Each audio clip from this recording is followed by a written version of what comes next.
Welcome back to Relationshit. It's your host, Kamie Crawford. I'm here today with one of my dear internet friends. I think so, I guess. Turned real life, honestly, first of all, I always get ahead of myself. Mm-hmm. We are here with Dr. Allie.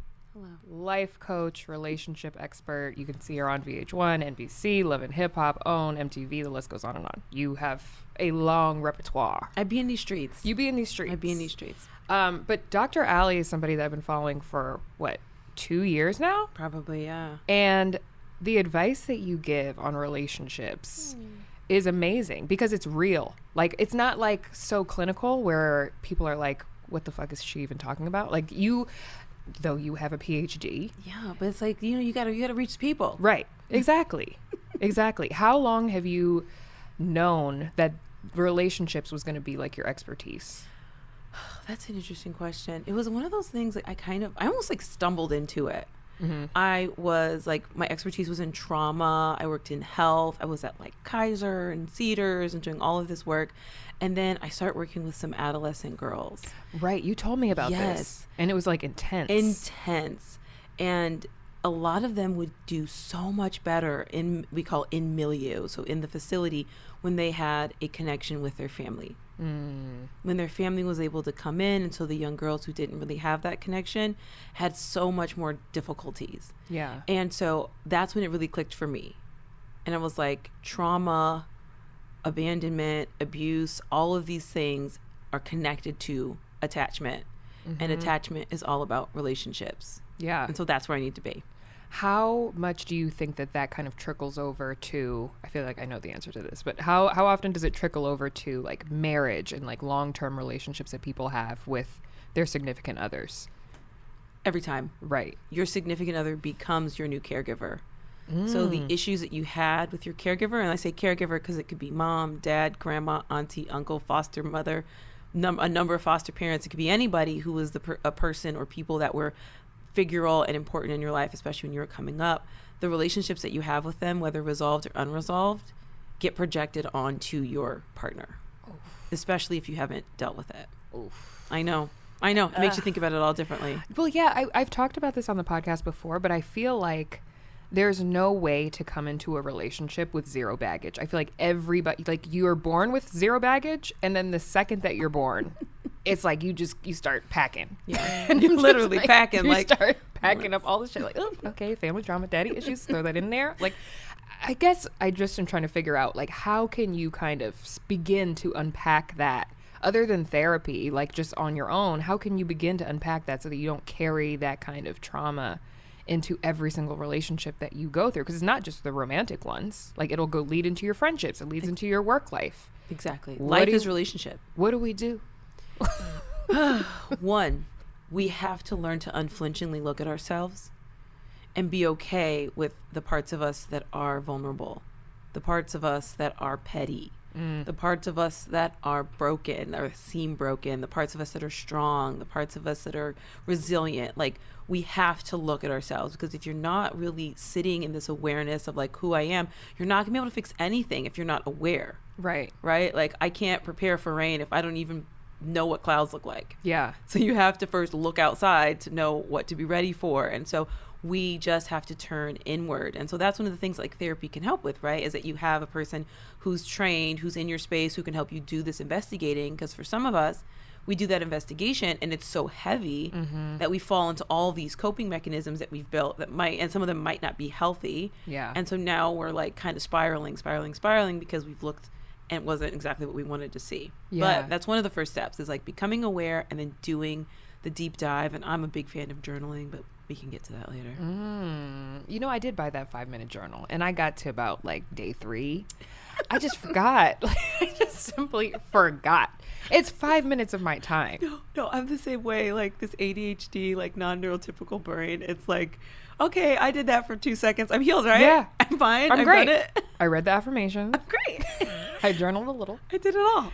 And now I have this journal that literally just sits in my bedside drawer and it's completely empty. Yeah. And every single time I'm writing, what do you want to be better at? Be more consistent. Well, well, that didn't happen. I became more consistent at other things. I drink coffee at least twice a day. So consistency is there. You can do it. Right. When it's something that you really value and something that works for you. Right. And that's another thing, is that we also are motivated by things that work. And that's why some of the short-term coping mechanisms are so effective, like drugs.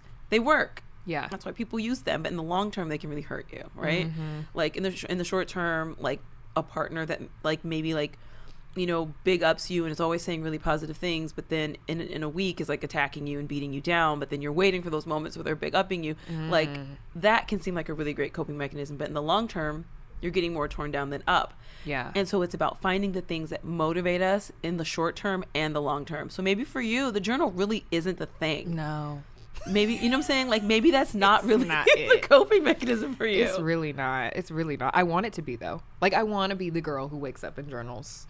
And then, you know, goes to bed and journals and reads a book.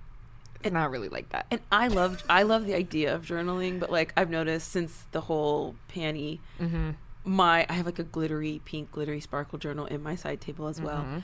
And I've just noticed all I do is fill it with all my angry moments. And so I'm like, okay, girl, I got to pivot this. Like this is not matching the aesthetic of the actual journal itself. Let's throw this one out. Get Literally. like an all black grief journal. That's it. And then It'll be use all the sparkly gratitude. one for, yeah, exactly. The good things. Oh my God, that's so funny. But no, that makes so much sense. And I feel like, you know, this episode is not about childhood trauma, but I feel like we could talk about it for hours in preparation for what this is actually about. This episode is about cheating and cheaters. So if you have been cheated on or if you've been a cheater, this is for you. First, let's start with how many people come to you because they're having cheating issues within their relationship? A lot. Yeah. I think that is one of the, I want to say maybe the number one reason people break up. It's definitely number one or a quick number two behind just like irreconcilable. Like I ain't in this anymore. Yeah. And I think even a part of the irreconcilable differences are sexual differences that might even lead to cheating at some point in the future, or to cheating and a misunderstanding about cheating. So cheating is up there. It's like the number one reason. So a lot of people. And how often in those scenarios does the person say like, I wasn't loved as a child, or I didn't have a good relationship with my parent, and that's why like I'm cheating now? Almost every time. I would say this. I think when it comes to the cheater, it can really vary. Right? Because we're all so dynamic and so different as people that sometimes people who cheat are cheating because they feel super insecure in the relationship and they feel like they don't know how to get their needs met, and so they're kind of getting their needs met everywhere. Yeah. And then there's kind of like the more quintessential classic, like the television cheater that we see that's kind of like the a-hole that's just like, I don't give a fuck. Like I found somebody else and they did what they did and we did what we, you know what I'm saying? Like because there is that. Yeah. That is more the narcissistic cheater, the person who really doesn't care about the emotions of their partner, and that's a person that we need to be running away from. Right. Like there was that whole series or segment of life where people were doing that whole like red flag thing. Like red flag, the narcissist. They're going to do all the things that only serve them, that don't serve you. So there's definitely like the broken cheater that's like, I just needed love wherever I could. I need attention constantly. I needed my mommy. You know what I'm saying? Like, and I feel insecure and I don't feel comfortable in myself. And whenever someone shows me love, I'm like, yes, give it all to me. And then there's the one that's just like, I mean, what did you expect? Like, I'm hot, I got money, I'm living here, and I'm doing my thing. And so, you know, girls are going to be throwing it at me. That's more what I hear from guys. I will admit. Really? Straight, gay, whatever, LGBTQ, everyone. That's more like a male thing, I will say. There's no study on that, no stats. This is just personally from my experience, totally anecdotal. But I feel from the females that I've worked with that have cheated, it's been more of the like, I felt unloved, I felt unneeded, I felt unsupported, I was depleted, needed more attention. And so I got that attention and it was from someone outside of my relationship. I have so many questions. So many questions. Number one, when somebody comes to you and they're like, I needed comfort, blah, blah, blah. How often are you like, that's bullshit, you're just fucking selfish? I don't think I've ever said those exact words. Well, because I feel like that's not the clinical way. Right. That's why I'm not any of these things. Well, I'm a little bit more real. I'm a little bit more real now that I'm not like doing like the clinical stuff. Because as a coach, I'm a little bit more like, girl, bye. Come on. Really? Really? But you know, I am an over empathizer, so that might tell you a little bit about my own life. What's your sign? I am a Gemini. I think I knew that. I Yeah. think we talked about that. Gemini with a Leo rising. Ooh. Yeah, and the Aries moon, girl. I'm a lot. Wow. Wow. That's spicy. It That's is. spicy and saucy. I'm a lot, but I empathize. I feel people a lot. So, you know, so even with the cheaters, I'm still like, tell me everything. Yeah. I need to know what happened. Who wasn't there for you? I'll be there for you. Yeah, exactly. But at a certain point, I'm all about what we call the dialectic.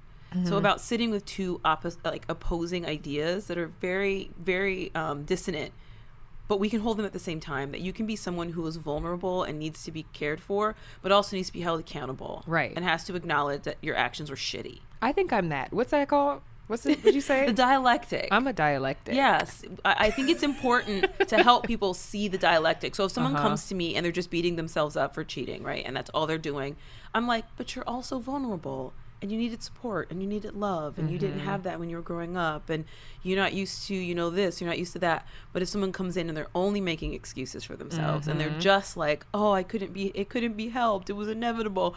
I make this much money and I do this and I do that. And of course, everyone's throwing this at me. Then it's like, no, you need to be held more accountable. Yeah. Right. Let's talk about this. Like, we have to be real. A big belief of mine is that when we get into relationships, we are holding our partner's heart. Right. That is what our partner has entrusted us with, is the most intimate part of them, the most vulnerable moments that they have ever their experience. We are holding that. Yeah. And so it is our responsibility to be constantly thinking about this heart that we are holding. And it is their responsibility to be constantly thinking about the heart that they are holding. And if we are constantly thinking about our partner and our partner's well-being, then everyone is being fed. But what happens a lot of times in relationships is you'll have one partner that's holding their own heart and is thinking about themselves, and then we'll have another partner that is holding that first partner's heart too, but nobody's holding that second partner's heart. Child, and then they end up throwing the heart to somebody else and they want to hold it because their hands are free. That's it. And that's it. So someone else might catch that heart, or sometimes even the one who's holding their own heart, they're only looking out for themselves. And that's like when you're looking at like the kind of like, I'm not diagnosing it with narcissism. That's when you're kind of looking at that more egotistical, self-centered type of love, where somebody is just building up these walls and only focused on what they can get because maybe they think other people won't really take care of them. They've never seen it in the past. People don't know how to take care of them. And so they're just kind of like trying to get what they can. It's kind of this, you know, it's like no one can do it but me. So I'm going to get this person. I'm going to get that person. They're going to take care of me. I'm going to have this girl over here. I'm going to have this guy over there. And Child. Yeah. But then that's my question. That's my second question, because I have them in a list in my brain. Why are those people in relationships? Like, if you want to go out and have everybody, be single. I don't get why people, like, why are cheaters perpetually in relationships? Like, you don't have to be a cheater. You could just go out and be a dog and nobody would care. You just go, come right back to your little doghouse, go back out, go get a bone, come back to your doghouse. And that's the selfish piece, right? Because humans need intimacy. We are bad at being alone, right? None of us in this room are wearing clothes that we made ourselves. None of us are wearing, like, I didn't make this table, you didn't make this building. We need other humans in order to survive, period, point blank. Other humans are built into us evolutionarily. So there's a part of our brain in our frontal lobe called mirror neurons. And they make us connect and empathize with other people because we have to do it. So if we do too many things that could push us outside of the group, we feel guilty. And the guilt motivates us to like apologize, to do what we have to do to get back in the group. Because if you get kicked out evolutionarily, you get kicked out of the group, you're dead. Yeah. You couldn't make it as a hunter-gatherer by yourself. Yeah. Berries go bad. You got to have a lot of people getting berries. Berries go bad. You can't just hold on to your berries by yourself. They will all be rotten. Yeah. Right? Or you drop a few. You drop a few, you're in trouble, right? You don't get a wildebeest that month, you're done for, right? Yeah. So you got to have more people. And so even these folks who don't think they need relationships realize they need relationships at some level, and so they're still seeking out the intimacy. They're just seeking it out on their own terms. And I think when that becomes problematic is when they're not communicating and being honest. Yeah. Because also you have to be honest with your actions, because some guys will say, and I shouldn't be blaming guys, some people will say, but I told them I didn't want a relationship. But then you're sitting up on the phone all night every night. Then you're taking them out to eat every week. You're flying them out to other countries. Child. You're doing all the things that a very intimate, committed relationship might do. You're pantomiming that. but you're communicating something that's very different. And what that does in the eyes of a person who's a pursuer or a person who wants the relationship to kind of keep going is that they're getting those crumbs of love. And they're like, this person really wants to be with me. They're showing me how important I am. And I just eventually will convince them to be in this intimate, committed relationship with me. And it'll happen eventually. They just took me to France. They just bought me this really nice bag. No, they bitch. just did this. They just did that. You know? No. And he wants to be in a relationship with me. He's just really busy right now. He's really no, if he wanted to be in a relationship with you, he'd be in a relationship with you. Period. You know what I'm saying? If Bill Gates could be married at some point, yeah, anyone can. Yeah. If these people are true. He's a very busy person. Right. However you feel about him, conspiracies, whatever. Right. But I feel like I always have to put a caveat on everything now. Yes. But like, he's busy. Yeah. Busy people still can value the people that are in their lives. Yeah. And find space for them. I always say if Barack can do it, your man can do it too. He's a better example. Okay. If Barack can take Michelle on a date, find the time, you can find the time. Thank you. He was running the free world. What's your man doing? Playing Call of Duty? A lot of Call of Duty. Like, no, that's not busy. Shit. Thank you. Oh my God. On this podcast, we are inclusive. But when it comes to the gender binary, I feel like people don't always assume that when someone is cheating in a relationship, if it's a heterosexual relationship, that it's the woman. They always assume that the man would be the cheater. How often do you see women in these heterosexual relationships coming in and being like, I cheated on my partner? Women cheat too. Women cheat too. I haven't. I've never cheated on a partner. You know, me neither. And to my knowledge, I've never been cheated on. I always say to my knowledge because, you know, you can't trust these motherfuckers for shit. So you never know what exactly. I definitely have one situation that whenever I figure out my life, I will probably talk more about. But I definitely was in a relationship with more than one person. Because at some point, I think also when it comes to communication, polyamory is an option. Yeah. But everyone has to consent. It has to be very open communication and trust. Yeah. And safety are the center of polyamorous relationships or like non-monogamous relationships, and they can look very different.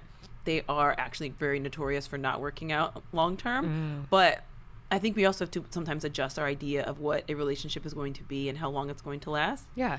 But I think I've now gotten away from the question that you originally asked me.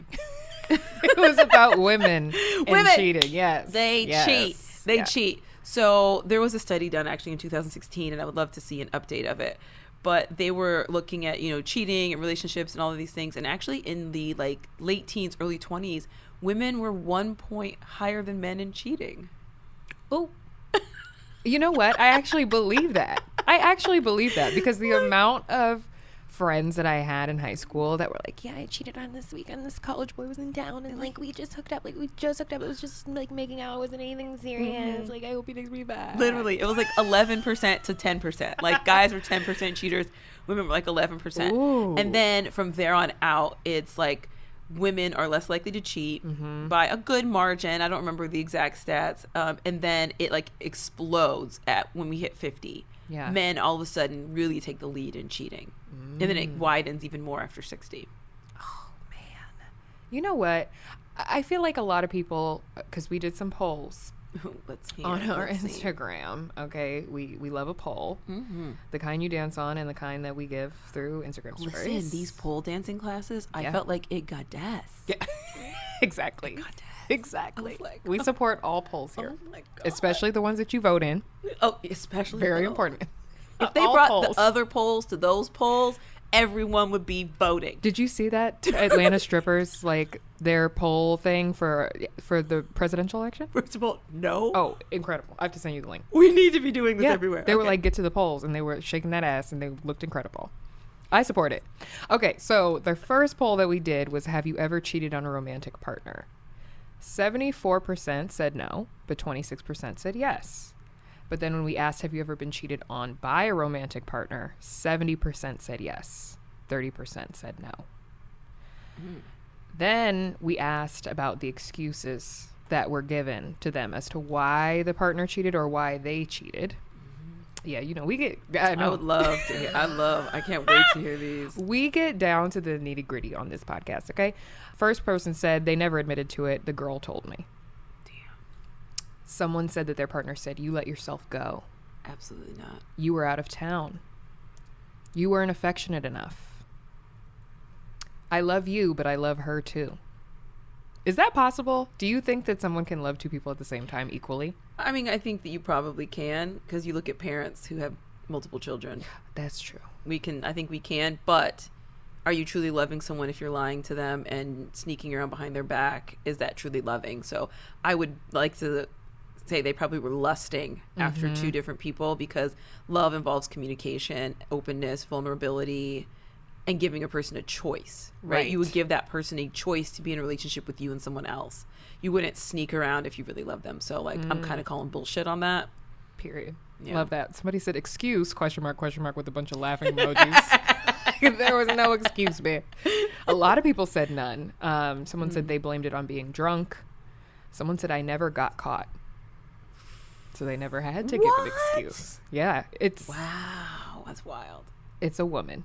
I got to Women check cheat. pronouns and all things. Women yes. cheat. It happens. It is a woman. But do you think that women have a less chance of getting caught? I've heard this many times, that women are more careful and calculated about our shit than guys are. I do think that. Because they're just messy. And I think we're also socialized, right? Yeah. I think women are taught to look for men cheating. It is like the oldest narrative. Like when you watch television shows from like the 30s and the 40s and the 50s, it's always the man cheating. Yeah. And the woman kind of like, looking. So I think that we're all kind of trained to do it. And I don't think men are trained to be looking at our phone. Like, there's like that, like all these TikTok videos of women like looking over their man's shoulder with their phone to see what he's looking at, to try to get his passcode and all this stuff. Using his face ID. I can't relate. I don't go through the phone because I feel like you're gonna see some shit that you don't want to see. Me neither. I don't even want to know. I trust my husband with all my heart. I'm not even worried about it. But like, I don't. And I also think there's just like a respect level. I don't want anybody going through my shit. Exactly. Don't take my phone and start going through it. Are you insane? Like, are you insane? That's weird. It's an intimate place. Insane? Your cell phone is an intimate place. Yeah. And honestly, like, to people listening, because I think a lot of women too are like, yeah, I'm gonna go through the phone, but do you want him going through yours? Do you want him in those girls group chats? That's what I'm saying. Because you have to also listen. Okay, listen, everybody. Listen. I know we're taught not to gossip. One of the reasons women live longer is because we communicate our feelings to our friends. Yes. Partly as like a rehearsal. So right, it's like I know we're taught, don't talk about anyone that's not in the room, but sometimes you have to figure out, how am I going to approach my partner? Oh, do you know how many drafts of my messages that I send to anyone goes through my group chats first? I'm going to tell him this. I'm going to say da-da-da-da-da. What you think? And then they'll edit it. And they're like, girl, no. Okay. I get it. Yes. You got that petty streak in you. So you really want to bring this up. But what about we just say that, And so you have to do some of those rehearsals. You have to talk about some of this stuff. Yeah. And that's why women, we kind of express it a little bit more. And so we're not holding on to it, because holding on to a lot of stress literally manifests into physical illness. And so we're able to express it, talk about it, get it out. And so, yeah, of course you don't want him going through your phone. No. You don't need him seeing all of that. No. Your original message. You want him to see the original message. Get out of here. Absolutely not. The sex is whack anyway. I don't even like him like that. He's ugly anyway. My ex was so much cuter. You want for him to see that? Thank you. Do you want for him to see that? You don't. No, because you don't actually mean that most of the time. You're just angry. No, but because you got to be careful about what you say. Yeah. Because you never want to say the wrong thing that is never going to be forgotten. It's going to hurt them forever. It's true. Somebody said that their excuse was that it was a really unhealthy relationship and we both fell for other people. So it was excuses on both sides. You should have been out. Yeah, that should have been a breakup. You should have just been out, yeah. More than likely. The person was abusive. So. Oh, you should have been out. Yeah, should have been out. You should have been out. Because cheating could be more dangerous. Yeah. If they're abusive and they find out, then that could really be a dangerous situation. So, yeah, we need to be helping our friends we need more services for folks that are in abusive relationships. It's really hard to get yourself out of. Agreed. It wasn't really cheating. I just wanted her naked pictures. Pardon the fuck out of me? Somebody said that they approached their partner about the cheating and the partner said, okay, and? Because they were cheating too. Yeah. Y'all were both cheating. What? Wow. Well, no. They said, you've been cheating on me. And they said, okay, and they said, okay, and. That's ruthless. Ciao. Oh my goodness. I'll bust the windows out your car. Oh, I wouldn't be able song. to contain myself. Okay, and I would definitely, that would definitely be an escalating incident. that's a good way of putting it. I like that because that's not criminal. Yeah, that's not a criminal So, statement. for legal reasons, it would have been an escalating incident for me. Not me busting any windows out of anyone's car. What? No. Who said that? That I wasn't don't me. even own a bat. That wasn't. No, I do. It's right next to my bed. But that's for protection. See? You can have that. That's for protection. You can have that. We had a bunch of different ones. There's a lot in here. The person told them that it was their fault, and he fucked their mutual friend. You went off to college. It wasn't a physical cheat, but it was an emotional one, which I find to be worse. Me too. I think women tend to find that worse, and that tends to be what women do. Yeah. We tend to have the emotional affairs, partly because we're so good at communicating and we're trained to understand emotion and to need more from our partners. And when our partners can't give that, we might not want to physically leave them, because also as women, we make less money. We might have kids with this person, and it is hard for a woman to be single, Yeah. financially self-sufficient, and maybe raising kids on her own. And so now you're kind of stuck in this relationship physically, Yeah. but emotionally you're entirely checked out, and still sucks, but that's what you do see. Yeah. And next thing you know, you got a work husband. That's why It's becoming more and more. I don't like message, a real husband. see, I don't message men after the sun sets. Yeah. That's one of my things. Like once the good sun sets, Yes. I'm like, I don't talk to no dudes. Yeah. Off the clock. Yeah. Off the clock. Somebody said they cheated because, they were told that the reason why they got cheated on was because they gained weight. They needed to see if they still had it. They weren't feeling like themselves. You weren't giving me sex enough. My ex was my first, and it was really hard to let her go. Yeah. The gall. The audacity. The audacity. The audacity. Yeah. Some of these are just fucking whack. And then some of these, it's like, okay, the person that you were with should have probably communicated their feelings to you a long time ago. Like, I just feel like there's steps, there's levels, I think, before you get to the point of actually cheating with someone. If you have like a conscious mind, I don't know, it would take a lot. It would take a lot. Like, I don't even know what it would. I don't think it would take anything. I think the right thing to do, and what I've always said in my romantic relationships to my partners is, hey, if you're out and you just can't contain yourself, send me a text. Call me. Do anything. Say, listen, I can't resist this bitch at the bar.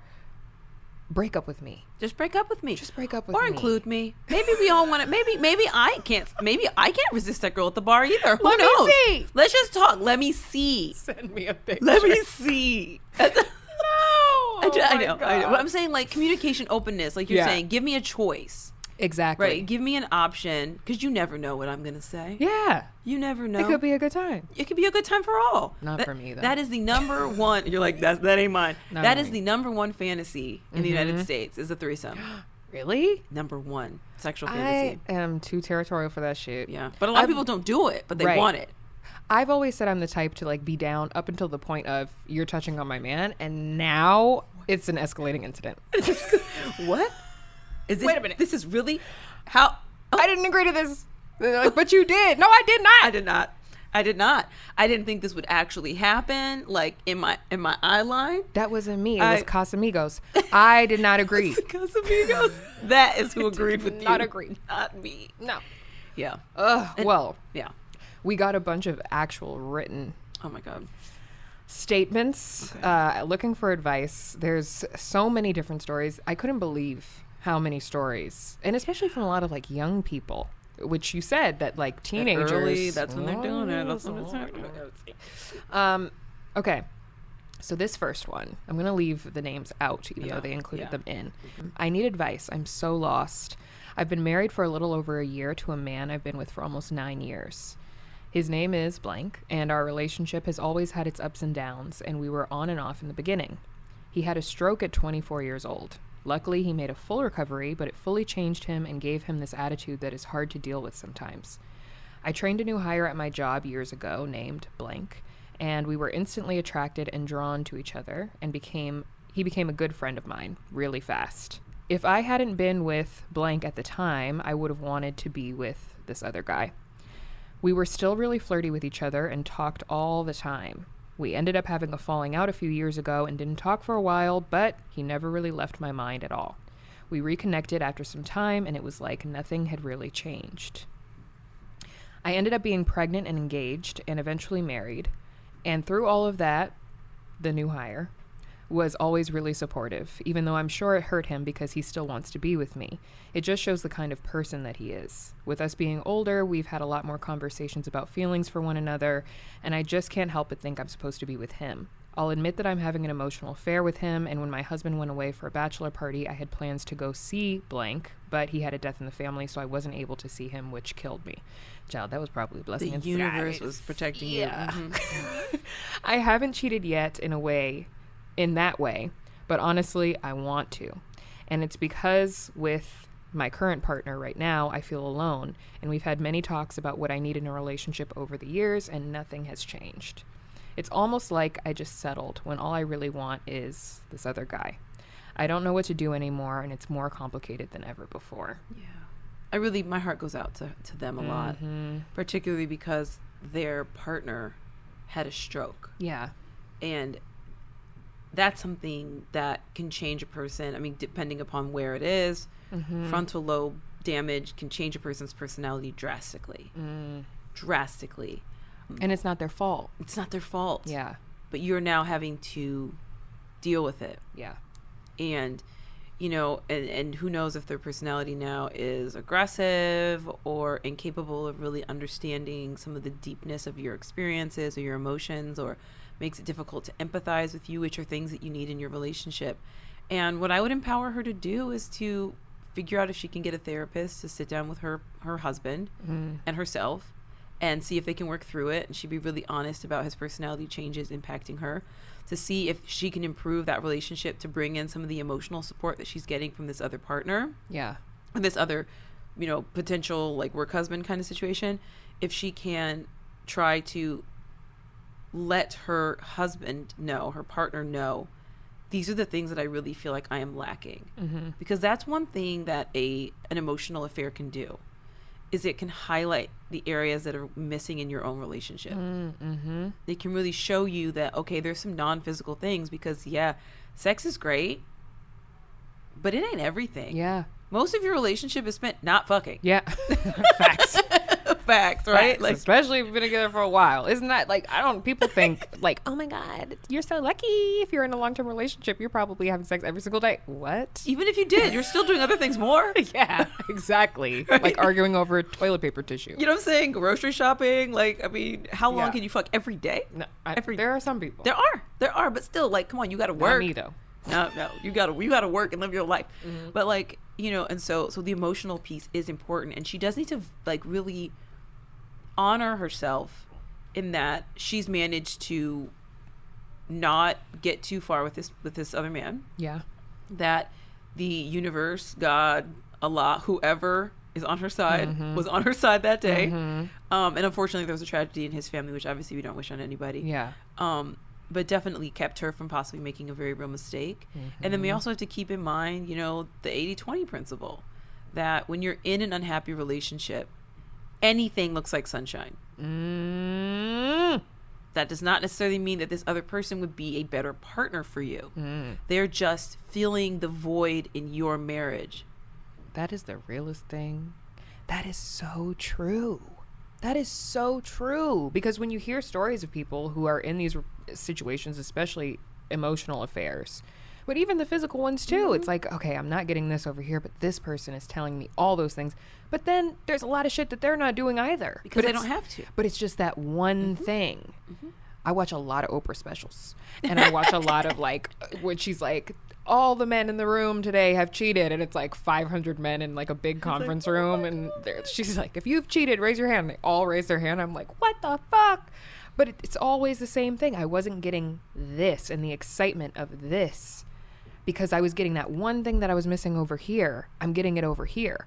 But she doesn't argue with me. She doesn't, because you're not with her all the time. Exactly. Of course she doesn't argue with you. She doesn't smell your stanky booty. Exactly. When you don't shower before you get in bed. Exactly. She doesn't know where you put your socks every single Yeah. night. She's impressed by me. Yeah. Because she doesn't see the fact that you don't do shit at home. You know what I'm saying?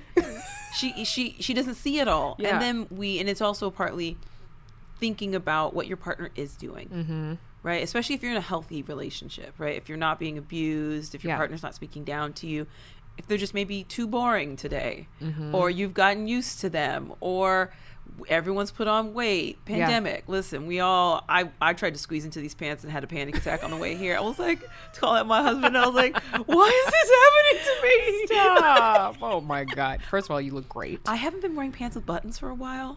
And so zippers and buttons are really a thing. But like, we're going to get older. We're going to gain weight. Yeah, maybe in our 20s we were popping. Maybe in our 30s we were popping. Some of us pop our whole lives, but a lot of us, things change. And we need to be able to change with our partner. Mm-hmm. Right? And if all you like about your partner is the fact that they're hot, when they're 99, I don't know how hot they're going to be. They might be hot for a 99-year-old. That's it. But you're not going to be hot for a 25-year-old at 99. You're just not. Oh, that's my biggest fear. Right? But you're not. It is what it is, right? Yeah.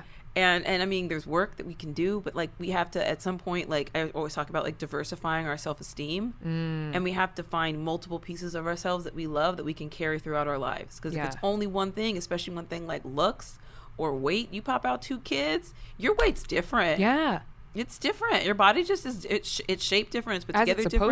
As it's supposed to. Yeah. You know, and so like when it comes to her and him, if it's a healthy relationship, leaning into the gratitude of it. Mm-hmm. So whenever you think about being with this other guy, realizing that I'm sure they have a lot of really wonderful qualities. And if she wants to commit to him, then she can leave her current relationship. She can do the most that she could do the therapy, do the work. And if the relationship is truly toxic, if it's truly irreconcilable, if there's no way he's going to ever give her the things that she wants, and she's not comfortable with living in a marriage that doesn't have that, she should terminate that marriage and relationship, allow him to go on and live a life that will make him happy with someone who will love all the things that he has, and then pivot to this new relationship. But don't expect this new relationship to be perfect either. Period. Because it won't be. Because he's also a person. Yeah. I always say that there's compromise in every single relationship. You just have to decide what you are willing to compromise on. Absolutely. Like, if you're willing to compromise on the emotional piece of it, cool. But if you're not, then you probably need to get out. Yep. As soon as you can. Yep. Okay, moving on to the next one. My fiance cheated 7 years ago, and I used to have dreams when he did cheat. They stopped, but they've recently come back. What do I do?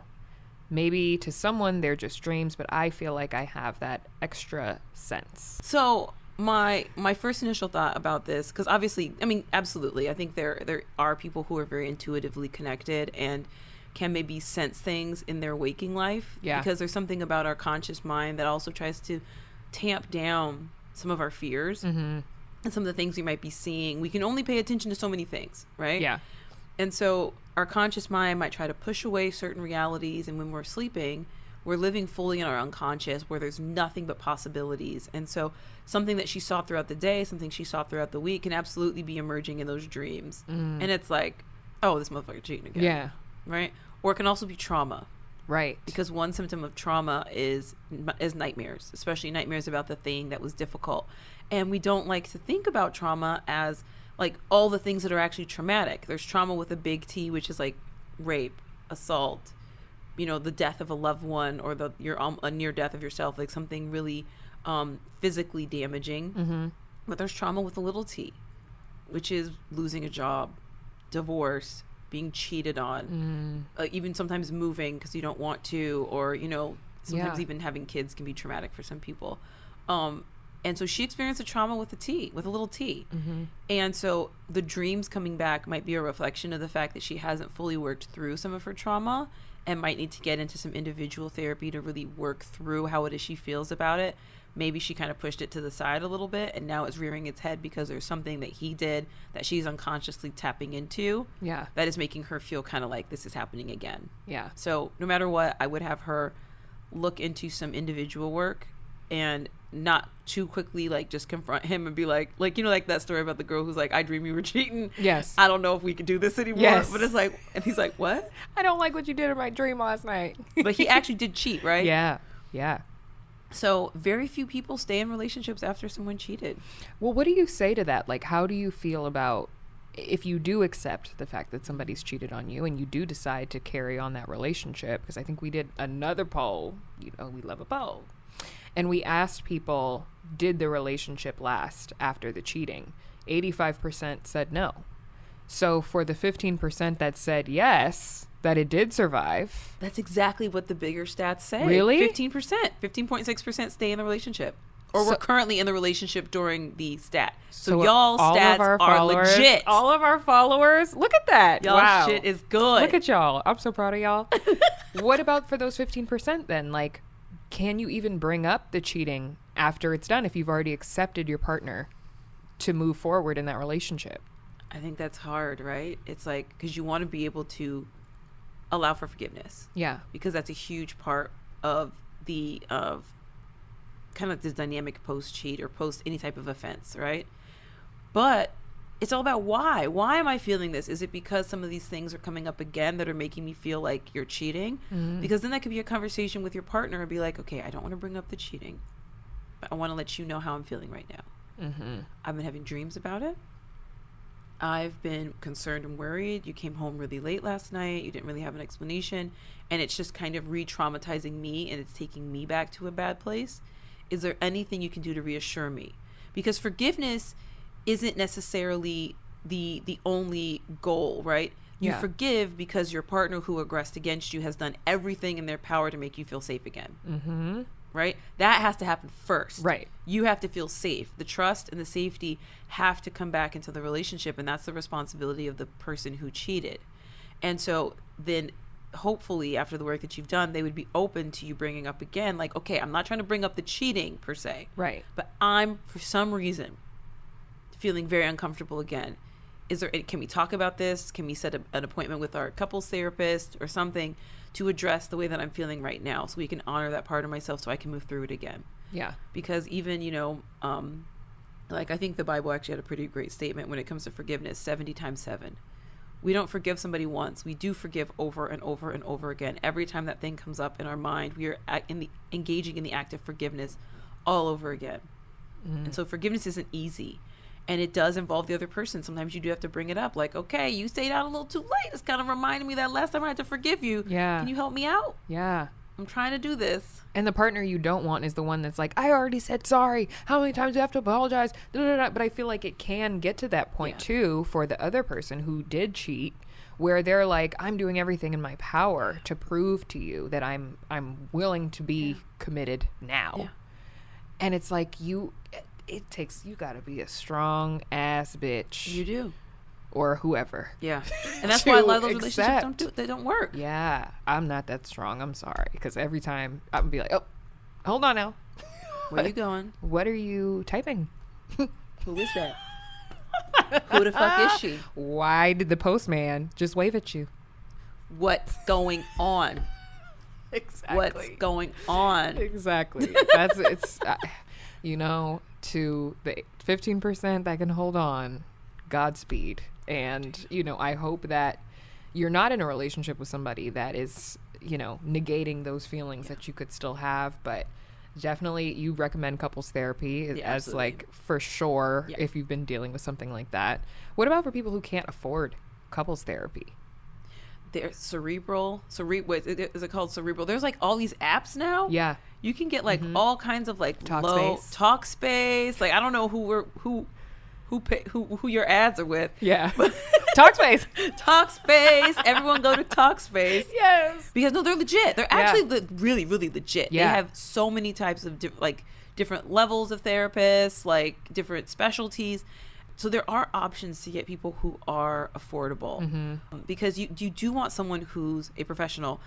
I don't tend to lead towards like the spiritual leaders as much, because I feel like you need someone who does have like some expertise in like relationship dynamics, and you don't want to get caught up in something that's like, well, since your genitalia looks like this, you should be doing that. You know what I'm saying? So like bizarre. Because that's kind of how I take it. It's like, well, people say, well, well, women should be long suffering. Well, okay, so my vagina. Let's talk about the facts. Because I was born with a vagina. Yes. I now have to tolerate bullshit. Endure? Fuck out of here. Oh. Well, I'll be. Fuck that. Fuck that. Yeah. But yeah, so there are definitely resources to find, you know, lower income intervention because, you know, mental health services should be accessible to everybody. Amen. And some people's insurance actually covers individual therapy. Mm-hmm. I'm not sure. I mean, there's so many insurance companies. I can't possibly know them all. Yeah. But some may even cover couples, but definitely individual. And at least an individual, you can talk about your relationship, and your individual can help you do some work on maybe why you're tolerating a partner that's cheating, or while you're maybe kind of drawn to people who keep cheating on you. Mm-hmm. If you find yourself in the same patterned relationship, patterns speak very loudly, and it really means something about the way that you're processing your world and how you fit in that world. Yeah. So there definitely are alternatives and options, but I do empathize. I mean, some people haven't worked in a long time. We're in a very sensitive, unique space right now. Yeah. Yeah. Everybody's struggling. So Yeah. you're not the only one. No. I feel bad that we couldn't get to everyone, but there's so many stories, but I feel like we have given you what you need for the moment, and you're just going to have to come back. Yeah, that's it. Make me come back, everybody. Just demand. Exactly. Demand and scream and Yes. yell Yes. that I come back. Dr. Allie must come back. And you guys have to follow Dr. Allie. Tell everyone where they can find you. Yeah, they can find me at AllisonHicks.com. They can find me at AllisonHicks on Twitter and on Instagram. And then TikTok, it's like Dr.Allie. But my name is spelled wacky. ALLYCIN. Allison. Okay. I'm so stupid because when I read that, I was like, Dr. Allie Hicks. Yeah, right? Right? I was like, Yeah. I thought that like maybe you had like hyphenated your No. last name. My whole name is Allison Lindsay Powell Hicks. Oh my God. And yeah, it's Allison. It's my grandma's name, Alice, and my mother's name, Cynthia. Oh. Put together. Narcissist. I No, I'm love kidding. it. I love it. My mom is going to listen and be like, how dare she Yeah. say this about... She's not It's a a family narcissist. name. My mom is wonderful. Oh She my just wanted to make God. sure that everyone knew who my grandma and mother were. Exactly. I love that for her. She's a smart woman. Because it's like just like having a junior. Yeah. Right. Exactly. Okay. And can we talk about what's coming up? Just that they need to know that they're going to see my face Mm-hmm. more often. That's all I can say. That's it. That's all you're pulling out of me. That's all you're getting. I thought we were getting the tea today. I know. Me too. That's why I had to come back. That's why I have to come Exactly. back. Exactly. But you will see Dr. Yeah. Allie very soon a lot. That's all you need That's to know. it. That's all you need to know. Get used to it. Yeah. Period. Oh my God. Thank you so much. Thank you. I'm Kamie Crawford, host of the Relationshit podcast. Thank you so much for watching. If you like this video and want to see more videos, click below to subscribe and like this video for more Dear Media content. So shut up and listen.